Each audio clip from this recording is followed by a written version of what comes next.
dans une campagne pauvre au bord d'une rivière, où les champs s'étendent à l'infini et où la vie se déroule paisiblement au jour le jour, Monsieur Tran-Tan, un homme d'âge moyen à l'apparence douce, était autrefois propriétaire d'un petit atelier de menuiserie. Il était aimé des villageois non seulement en raison de ses compétences, mais aussi en raison de sa gentille personnalité. Mais parfois, la vie ne plaît pas aux gens.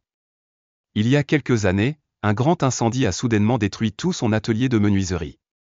Le feu féroce a non seulement emporté les efforts de sa vie, mais a également englouti ses rêves inachevés. Tout s'est transformé en cendres, depuis les planches de bois jusqu'au petit espoir d'un avenir meilleur. Le désastre ne s'est pas arrêté là. L'épouse de Monsieur Tan, Madame Limay, sa compagne de vie qui a traversé de nombreuses difficultés avec lui, souffrait d'une grave maladie.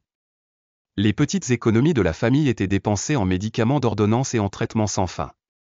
Finalement, elle n'a pas survécu, le laissant dans une souffrance extrême. D'un homme qui avait tout autrefois, Monsieur Tran-Tan n'a plus que les mains vidées, le cœur lourd de tristesse. Refusant de céder au destin, Monsieur Tran-Tan a décidé de quitter ce lieu qui contenait autrefois tant de souvenirs douloureux.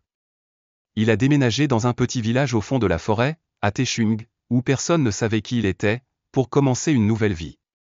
Ici, il a construit une simple cabane en lisière de forêt, vivant au jour le jour de petits boulots. La nuit, il s'asseyait souvent près du feu, ses yeux regardant au loin dans la forêt sombre comme s'il voulait retrouver une image perdue du passé. Une nuit, alors que la pluie torrentielle semblait déchirer la nuit, Monsieur Tran-Tan a accidentellement entendu un faible cri résonnant dans la forêt profonde.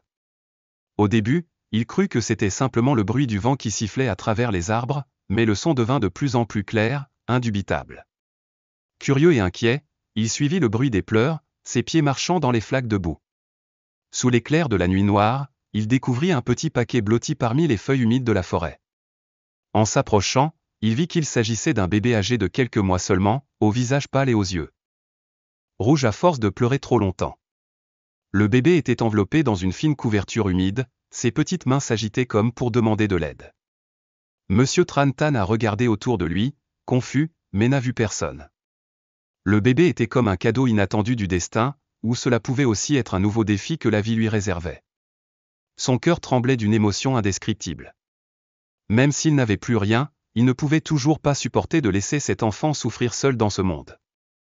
Il souleva soigneusement le bébé, tirant son vieux manteau pour le protéger de la pluie froide. « Mon enfant, je n'ai pas grand-chose, mais je ferai de mon mieux pour te laisser vivre, » dit doucement Monsieur Tran-Tan, ses yeux regardant l'enfant pleins d'amour. Par cette nuit froide et pluvieuse, il a ramené le bébé dans sa petite tente, entamant ainsi un nouveau voyage, le voyage de la paternité. Pauvre en argent mais jamais pauvre en amour et en estime de soi. Même si An était trop jeune pour comprendre pleinement, ses yeux brillants à chaque fois qu'il parlait lui faisaient ressentir le lien sacré entre père et fille.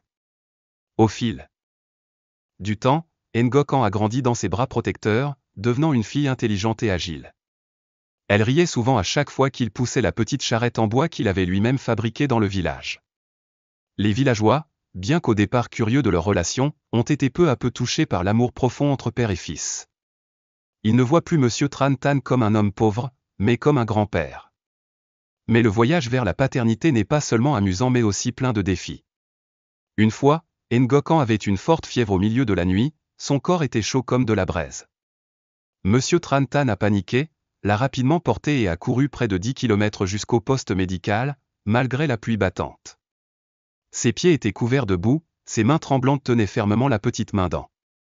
Lorsque le médecin a pris sa température, il n'a pu que répéter en larmes, « S'il vous plaît, sauvez mon bébé ». Quand An était hors de danger, il restait assis toute la nuit à côté du lit d'hôpital, ses yeux profonds l'observant à chaque respiration. Pour lui, rien n'est plus important que la vie de sa fille. Les épreuves qu'il endurait chaque jour, les gouttes de sueur qui coulaient, tout devenait léger lorsqu'il voyait la petite fille en bonne santé. La petite lumière de sa vie devenait de plus en plus grande. Ngok An n'est plus l'enfant faible qu'elle était autrefois, mais est devenue une fille agile et active. Chaque fois qu'elle courait et sautait à côté de lui, ses yeux clairs souriant brillamment, Monsieur Tran-Tan sentait que tous ses sacrifices en valaient la peine. Cependant, au fond de son cœur, il y avait encore une inquiétude inexprimée. Il comprit qu'il n'était plus jeune. Sa santé se dégrade, ses maux de dos persistent, ses mains calleuses n'ont plus la force de tenir le marteau aussi fermement qu'avant. Il a peur qu'un jour, lorsqu'il ne pourra plus travailler, pourra-t-il continuer à protéger An? Mais il se dit que tant qu'il respirait, il ne laisserait pas Ngok souffrir. Dans les nuits calmes, lorsque la petite fille dormait, il s'asseyait et regardait la lueur vacillante du feu. Ses yeux étaient tristes mais pleins de détermination. « Je ferai tout pour toi, peu importe à quel point la vie est dure. » Pour Monsieur Trantan, le chemin de la paternité n'est pas seulement une responsabilité, mais aussi un grand sens de la vie. Chaque jour qui passe, même s'il est plein de difficultés, il se sent toujours reconnaissant envers le sort qui lui a amené Ngok, comme une lueur de lumière dans les ténèbres de la vie. Lui et Min s'habillaient élégamment, mais leurs yeux dédaigneux regardant autour de la simple maison faisaient que Monsieur Tan ne se sentait pas en sécurité. Après que Min soit parti, il a essayé de conseiller à An, « Ma fille, je ne t'empêche pas d'aimer qui que ce soit. Mais avec cet homme, je ne me sens pas en sécurité. Le comprends-tu bien ?» An rejeta ces paroles d'une voix froide, « Papa, ne t'inquiète pas. Je déciderai de ma vie. Au moins, il pourra me donner un avenir meilleur, pas comme cette pauvreté. » Ces paroles amères ont stupéfié Monsieur Tan. Il ne pouvait que se lever et regarder la silhouette de sa fille, les larmes coulant sur son vieux visage. Le jour où An est parti, Monsieur Tan se tenait près de la porte de la tente, observant, tenant une lettre qu'elle avait laissée derrière elle. Dans la lettre, An écrit qu'elle lui est reconnaissante de l'avoir élevé, mais qu'elle veut trouver une autre vie, un avenir meilleur. Monsieur Tan a lu chaque ligne encore et encore, le cœur serré. Finalement, il a mis la lettre dans un coin comme seul souvenir de sa fille. Dès lors, la petite tente située à l'orée de la forêt de Tetun est revenue au silence. Monsieur Tan, qui a autrefois trouvé le sens de la vie dans l'amour de sa fille, n'a plus que de la solitude et de tristes souvenirs. Même s'il était profondément blessé, il espérait toujours qu'un jour Ngok reviendrait. Après le départ de Ngok, la petite tente de Monsieur Tan est revenue au silence froid comme les premiers jours où il s'est déplacé seul à la lisière de la forêt. Mais le silence cette fois était différent, cela n'apporte pas la paix, mais le vide et la solitude. Chaque matin, il se réveillait toujours tôt comme d'habitude, mais il n'y avait plus le rire vif de sa fille ni l'image d'elle bavardant avec lui pour préparer le petit déjeuner. La petite cuisine ne lui laissait désormais plus que lui. Préparant tranquillement des repas frugaux, parfois sans même prendre la peine de manger. Chaque fois qu'elle lui manquait, il sortait la lettre et la lisait. Même si le contenu n'était pas long, chaque phrase semblait profondément gravée dans son esprit. Il plia soigneusement la lettre et la plaça dans une petite boîte en bois à côté de son lit, la traitant comme un trésor. Même s'il avait le cœur brisé, Monsieur Tan n'a toujours pas blâmé sa fille. Il se consolait en disant qu'An était parti chercher une vie meilleure et qu'il ne voulait pas être un fardeau pour elle. Il espère juste que dans un endroit lointain, elle vivra heureuse, même si peut-être que ce bonheur n'aura jamais de place pour lui. Au fil du temps, les nouvelles concernant Ngok devenaient de moins en moins nombreuses. Au début, elle envoyait même quelques courtes lettres racontant sa nouvelle vie avec Min, des fêtes somptueuses et des voyages coûteux. Elle a dit qu'elle vivait une vie de rêve. Mais ces lettres sont devenues de moins en moins nombreuses puis ont complètement disparu. Monsieur Tan a essayé de lui envoyer des lettres, mais ils n'ont jamais reçu de réponse. Il se dit qu'elle était peut-être occupée par sa nouvelle vie, mais il ne pouvait s'empêcher de se sentir inquiet. Il se souvenait de ses yeux radieux et se demandait si sa fille était vraiment heureuse. Mais il sait aussi qu'il n'a pas le droit de s'immiscer dans sa vie. L'âge a progressivement affaibli sa santé. Les maux de dos persistent, les mains calleuses deviennent de plus en plus faibles et ne sont plus assez fortes pour effectuer des travaux pénibles. Les personnes qui l'avaient embauché se sont progressivement tournées vers des travailleurs plus jeunes. Monsieur Tan a commencé à vivre du peu d'argent qu'il gagnait en réparant de vieux meubles pour les habitants du village. La tente en lisière de forêt se détériore également de jour en jour. Le toit est pourri et les murs sont de travers, mais il n'a pas assez d'argent pour les réparer. De nombreuses nuits, il restait assis blotti dans le noir, écoutant le bruit de la pluie tomber sur le toit de la tente, le cœur rempli de vide. Chaque fois qu'il entendait des pas résonner au loin, il espérait que c'était Ngok. Mais ce ne sont que des passants ou des oiseaux gazouillant à l'orée de la forêt. Son désir s'estompait peu à peu, mais il n'abandonnait toujours pas. Il croit qu'un jour, elle reviendra, apportant avec elle la même lumière que le jour où il l'a trouvée à l'orée de la forêt. Toutes les histoires de Min qui s'enfuit, de Ngok poursuivi par ses créanciers et d'elle qui n'a plus aucun endroit sur lequel compter. Monsieur Tan était abasourdi. Ngok, la fille qu'il aime le plus, erre désormais désespérée. Il se reprochait que s'il avait été plus dur dans le passé et lui avait enseigné plus soigneusement, peut-être qu'elle n'aurait pas eu à endurer cette situation. Mais il savait aussi que ce n'était pas le moment de blâmer. Il a décidé de la retrouver à tout prix. Pendant ce temps, Ngok en fait face au plus grand défi de sa vie. Un soir, alors qu'elle se cachait dans un entrepôt abandonné à la périphérie de la ville de Taipei, elle fut découverte par ses créanciers. Ils l'ont entraînée au milieu de la rue, la menaçant bruyamment. Elle ne pouvait que s'agenouiller, sangloter, les suppliant de rester plus longtemps. Mais ses prières n'ont pas ému ces gens cruels. Si vous ne pouvez pas payer votre dette aujourd'hui, n'espérez pas vivre en paix, a crié un grand homme en levant la main pour la frapper. À ce moment, une voix rauque retentit derrière moi, arrêtez. Ne lui faites pas de mal. Ngok a été stupéfaite lorsqu'elle a réalisé qui venait de parler. Monsieur Tan, à la silhouette mince et au dos voûté, se tenait entre elle et les créanciers. Ses yeux étaient pleins de détermination, même si sa main tremblante tenait fermement un bâton. Tout ce que tu veux, dis-le-moi. Je suis son père, dit-il, sa voix était chaleureuse mais ferme. Les créanciers ont ricané, mais lorsqu'ils ont vu son apparence résiliente, ils n'ont pas osé agir. Après une période de négociation, Monsieur Tan a promis de rembourser la dette au nom de Ngok, leur demandant de lui donner le temps de reconstruire sa vie. Même s'il ne savait pas où trouver cet argent, il a quand même tout fait pour protéger sa fille. Ngok le serra dans ses bras en sanglotant, « Papa, je suis désolé. J'ai fait tellement d'erreurs », s'étrangla-t-elle, les yeux rouges. Monsieur Tan, lui, a juste doucement caressé les cheveux, sa voix tremblante, « Je suis heureux que tu sois toujours en vie. Corrige-moi quand je me trompe. N'abandonne pas. » Après cet incident, le père et le fils sont retournés ensemble dans la petite tente située à la lisière de la forêt. Bien que la maison soit simple, c'est le seul endroit où les deux trouvent la paix. Ngok a commencé à travailler pour rembourser sa dette, acceptant n'importe quel travail, aussi difficile soit-il. Elle est déterminée à reconstruire sa vie, non seulement pour se faire pardonner auprès de Monsieur Tan mais aussi pour se retrouver. Mais la vie n'a jamais été facile. Un jour, alors que Monsieur Tan travaillait dans la forêt, il était épuisé et s'est effondré. Ngok l'a transporté d'urgence au poste médical, mais le médecin a déclaré que son état de santé était trop faible. Des années de travail acharné et de vieillesse ont eu des conséquences néfastes sur son corps. En regardant son père adoptif allongé sur le lit d'hôpital, Ngok a ressenti une douleur au cœur, « Papa, tu dois aller mieux. J'ai besoin de toi. » Elle s'étouffa. Monsieur Tan a juste sourit faiblement et lui a pris la main, « Papa, ça va, ne t'inquiète pas. Tant que tu vis bien, je n'ai besoin de rien de plus. » Ces paroles ont été comme une grande source de motivation, incitant Ngok à continuer d'essayer. Elle a travaillé sans arrêt, à la fois pour gagner de l'argent pour son traitement et pour rembourser toutes les dettes que Min avait laissées derrière lui.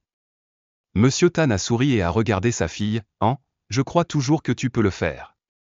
Tu es la lumière de la vie de papa. » Ngok répondit doucement, les yeux pétillants de larmes, « Je vivrai bien, papa. Je te dois toute ma vie et je ne te laisserai plus jamais tomber. » Ces retrouvailles fatidiques ont non seulement changé le destin de Ngok, mais lui ont également rappelé que l'amour et la gratitude ont toujours le pouvoir de guérir toutes les blessures. C'est le début d'une nouvelle vie, où les erreurs passées ne sont plus un fardeau mais une motivation pour s'élever. Après s'être installé dans sa nouvelle maison, Monsieur Tan s'est progressivement rétabli sous les soins dévoués de Ngok et le soutien de Fong. Même si sa santé était faible, il gardait toujours l'habitude de s'asseoir près de la fenêtre, regardant les champs verts, où les souvenirs des jours où il avait élevé Ngok revenaient en courant. Comme un film au ralenti. Un jour, alors qu'il nettoyait les vieux objets qu'il avait rapportés d'une petite cabane à l'orée de la forêt, Ngok trouva par hasard une petite caisse en bois qui s'était décolorée au fil des années. Elle l'ouvrit et à l'intérieur se trouvaient des objets qu'elle n'avait jamais vus auparavant. Un vieux bracelet en bois, une photo du père et du fils et la lettre qu'elle a écrite à Monsieur Tan avant de partir. Cette lettre, même si elle ne contenait que quelques lignes courtes, contenait toute l'impétuosité et l'immaturité de la jeunesse. « Papa, merci de m'avoir élevé, mais je ne peux pas vivre éternellement dans la pauvreté. Je veux trouver un avenir meilleur. Ne t'inquiète pas pour moi, je reviendrai te rendre visite quand j'aurai tout ce que tu mérites. Je crois que papa sera fier de moi. » Fit Ngok. Les mots griffonnés lui faisaient mal au cœur.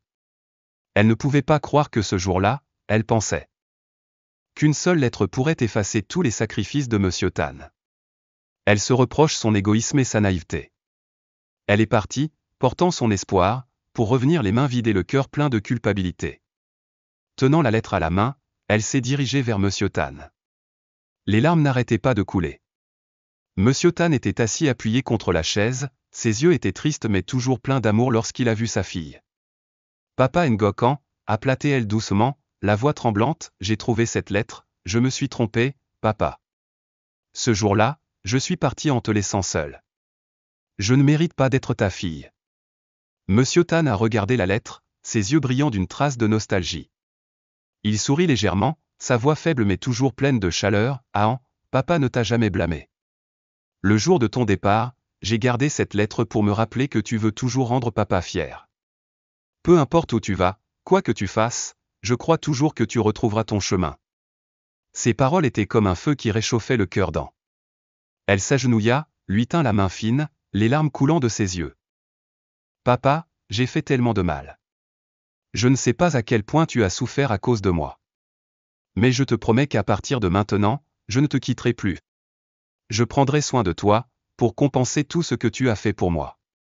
Monsieur Tan hocha légèrement la tête, ses yeux brillants de satisfaction. Pour lui, tant que Ngocan reconnaîtra et changera, toute la douleur du passé deviendra plus légère. Ngocan a décidé de conserver la lettre, mais de ne pas se souvenir de son erreur. Au lieu de cela, elle y voit un rappel de l'amour inconditionnel et du pardon que Monsieur Tan lui a accordé. Chaque fois qu'elle le regarde, elle sent qu'elle doit redoubler d'efforts, non seulement pour rendre son père fier, mais aussi pour vivre digne de son immense amour. Un après-midi, alors que Monsieur Tan se sentait mieux, il a appelé Ngocan. La voix était faible mais pleine d'émotion. Tu sais, le jour où tu es parti, j'ai eu le cœur brisé, mais je n'ai jamais regretté de t'avoir élevé. S'il y a une vie après la mort, je veux toujours être ton père. Ngok. On le serra fort dans ses bras, des larmes coulant sur ses joues hagardes. Papa, dans cette vie, je t'ai beaucoup rendu triste, mais je te promets qu'à partir de maintenant, je te rendrai heureux. La lettre du passé, qui semblait être une preuve d'égoïsme et d'erreur, devient désormais un pont permettant au père et au fils de mieux se comprendre. Cela leur rappelle les douleurs passées, mais témoigne aussi du pouvoir de l'amour et du pardon. Dans leur nouvelle maison de la ville de Taipei, sous le doux coucher de soleil, ils se sont assis ensemble, racontant de vieux souvenirs. Les histoires, les rires et les larmes ont apaisé toute la douleur, les laissant tous les deux avec la paix qu'ils recherchaient toujours. La vie de Monsieur Tan, 57 ans, et de Ngocan, 32 ans, s'est progressivement stabilisée après les événements. Avec le soutien de Fong, 34 ans, et les efforts constants de Ngocan, tout s'est amélioré. Ngocan a trouvé un emploi stable dans un atelier d'artisanat, où elle a pu profiter de l'ingéniosité que Monsieur Tan lui a enseignée depuis son enfance. L'argent qu'elle a gagné l'a non seulement aidé à rembourser ses dettes, mais était également suffisant pour s'occuper des médicaments et des repas complets de Monsieur Tan. L'amour entre père et fils devient de plus en plus profond. Chaque matin, lorsqu'Ngocan se préparait à aller travailler, Monsieur Tan s'asseyait près de la fenêtre, la regardant avec des yeux fiers. Le soir, elle s'asseyait souvent à côté de lui et lui racontait ce qui s'était passé pendant la journée. Parfois, elle plaisante même comme une petite fille. Il semble que toutes les blessures et tous les malentendus du passé aient été guéris par le temps et l'amour. Ngocan s'efforce constamment de rattraper son père. Elle dépense souvent de l'argent pour lui acheter de petits cadeaux, depuis un nouveau pull jusqu'à ses aliments préférés. Mais ce qui a rendu Monsieur Tan le plus heureux, ce ne sont pas les cadeaux, mais le changement chez sa fille. D'une fille impulsive et irresponsable, Ngocan est devenue une femme forte, indépendante et aimante. Un jour, Ngocan a ramené à la maison une table en bois qu'elle avait fabriquée elle-même. Papa, je me souviens que quand j'étais petit, tu m'as appris à sculpter le bois. C'est la première table que j'ai entièrement fabriquée moi-même. Je veux que tu l'utilises. Monsieur Tan a regardé la table avec les larmes aux yeux. Pour lui, ce n'est pas seulement un objet mais aussi un symbole de l'amour et de la maturité de sa fille. Ma fille, dit-il doucement, je n'ai besoin de rien de plus. Tu m'as rendu plus fier que jamais. Au fil du temps, Ngocan a progressivement remboursé toutes ses dettes et accumulé une petite somme d'argent. Elle a décidé d'ouvrir une petite boutique spécialisée dans la fabrication d'objets artisanaux en bois à Taichung, où elle et Monsieur Tan pourraient travailler ensemble. Le magasin les aide non seulement à avoir un revenu stable, mais constitue également un lieu de rapprochement entre père et fils. Les villageois, parmi ceux qui ont été témoins des événements de leur famille, s'y rendent désormais souvent, non seulement pour acheter des choses, mais aussi pour discuter et offrir des encouragements.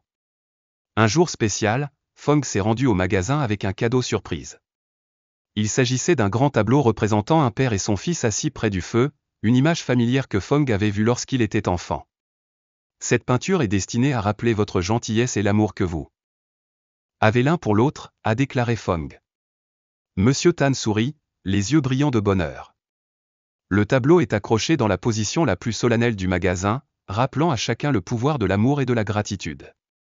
Les derniers jours de la vie de Monsieur Tan ont été les plus paisibles. Même si sa santé n'est plus bonne, il se sent toujours satisfait lorsqu'il voit sa fille grandir et être heureuse. Chaque matin, il s'asseyait près de la fenêtre, profitant de la lumière dorée du soleil et entendant les rires de Ngok en résonner dans le magasin. Mon cœur est léger comme une brise. Un après-midi, alors que le coucher du soleil teintait tout le champ en rouge, Monsieur Tan s'assit appuyé sur une chaise sur le porche et appela Ngok en « Je veux que tu te rappelles que la vie n'est pas toujours facile. Mais tant que tu restes gentil et aimant, tu trouveras toujours la lumière, même dans l'obscurité. » Ngok en hocha la tête, les yeux remplis de larmes, lui tenant fermement la main. « Je le promets papa, je vivrai bien, vivrai de manière significative pour ne pas te décevoir. » Quelque temps plus tard, Monsieur Tan est décédé dans un doux sommeil, à l'image de sa vie bienveillante. Son décès a laissé un grand vide dans le cœur de Ngok, mais elle savait qu'il vivait une vie bien remplie. Il est non seulement son père adoptif, mais aussi son plus grand professeur, celui qui lui a enseigné des leçons d'amour, de gratitude et de pardon. Ngok continue de vivre, de travailler et de préserver l'héritage spirituel que Monsieur Tan a laissé derrière lui. Sa petite boutique d'artisanat se développe, non seulement comme lieu de fabrication d'objets en bois, mais aussi comme symbole d'amour et d'espoir. Chaque soir, lorsqu'elle regardait la photo du père et du fils, elle avait toujours l'impression que Monsieur Tan était toujours à ses côtés, veillant silencieusement sur elle. « Papa, je t'aime. Merci de m'avoir donné une seconde vie. Je vivrai bien pour toi et pour moi. »